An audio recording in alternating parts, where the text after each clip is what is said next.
Opposition leaders Kalonzo Musyoka and Mother Karua are now accusing the government of allegedly grabbing land belonging to the retired railway staff.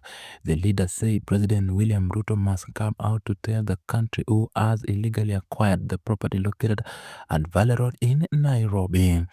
The Wiper leader and his People's Liberation Party counterpart accused the state of deploying GSU unit officers to the piece of land that was handed over to the retirees under the legal notice.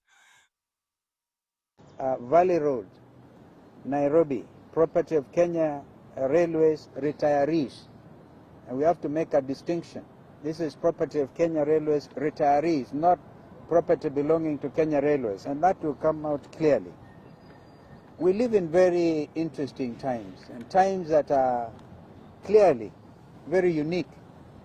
We have all seen what has been happening in the last 2 days in Nairobi, where a presidential motorcade gets people killed, people don't care, where people have a sense of hopelessness, even take the law in their own hands because they see and they sense nothing but hopelessness.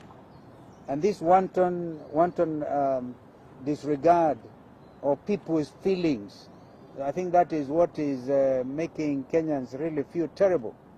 And a good example is we just followed this president to State House so that we are not interested in getting 20 million that he gave to a bishop. We just wanted lunch. That is a state of hopelessness in our country. The government the Association of Kenya Railways retirees have been holding peaceful protests to demand the return of their land from the alleged grabbers. They claim the land was rightfully vested in their retirement scheme as part of their pension, which they allege was never fully paid upon their retirement. According to the retirees, they were forcibly evicted from the property, which is now under police protection, while private developer demolishes their homes. They call upon President Ruto to intervene and return their property to the retirees, questioning how much land an individual can conceivable on. To say that. Now, I want you to know, the last statement my brother made was that a person high up in government, the indications and the information coming to the retirees, it is that it is William Ruto or members of his family. Either him or his children, to be precise. And there is a pattern. Any land where he is mentioned as the one grabbing, ever since he took the seat of the presidency in this country, the characteristics are sending GSU, not just regular police, GSU. So he grabs using state machinery. In Dabibi, where I visited, the owners, old people and their families who acquired this land in the 60s and took possession in 74, it is GSU. It is the local police who have kept them away from their land. Now, this land belonging to railway, away, GSU. Once you see police involvement, the onus shifts to William Ruto. And if he says he is not the one, he must tell us who it is. He's the chairman of the Security Council, which comprises, among others, the police and the NIS. They must know who is this trying to take food from the mouth of pensioners. Who is this trying to use state machinery to grab the land? I'm therefore once again asking Dr. William Ruto directly, come clean. Come clean. In Dabibi, after your name was mentioned, titles were manufactured in the name of a third party. So now there is a third party, the man behind MKU, who is now the face of the grabbing at Dabibi. But GSU are still there.